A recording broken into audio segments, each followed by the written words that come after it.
ស្ទឹងសង្កែខែលិញផុតទៅតើចោយាមផ្លូវនៅក្បាលស្ពានថ្មក្រមាធម្មជាតិធម្មរំលេចពណ៌សូរំភ្លើងចោអងរុនរីត្រីទាំងដំបូចបើនៅត្រើយខាងកាត់ជាពូកំណាត់ឋានផ្លាកវីតាមផ្លូវមានគេលងនំចំណៃឥឡូវរឿងថ្មី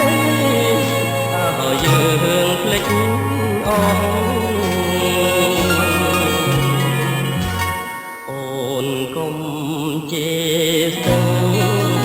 បើខឹងនឹងបងទុកគ្រាន់តែឆ្លងនឹករឿងស្រណងទឹក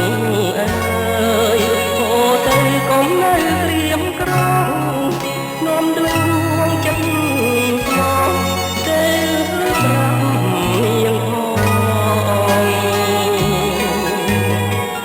អស់ស្ទឹងសង្កែធ្លាប់តែផ្ញើចិត្តពេលយប់ងងឹតស្ទាបអងអាយខ្នងបើឈប់តែហាគុំខ្លួនជាបងបានជួបម្ដងម្ដងញញឹមគ្មានឈប់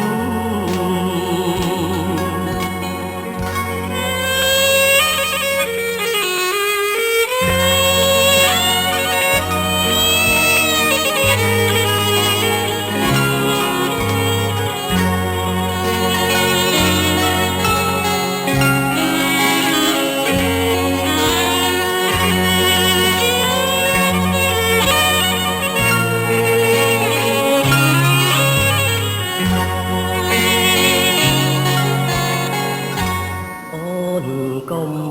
ជេរទៅបើខឹងនឹងបងទុកគ្រាន់តែឆ្លងនឹករឿងត្រណងទឹកអើយហូរទៅកុំនៅត្រៀមក្រងនាំដួងចិត្តមក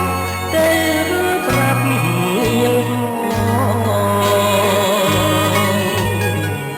អស់ស្ទឹងសង្កែធ្លាប់តែផ្ញើចិត្តពេលយប់ង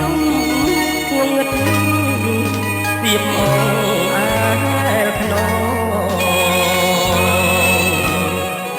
បើឈប់ណាទុំខ្លួនជាបងបានជួបម្ដងម្ដងញញឹមគ្មានឈប់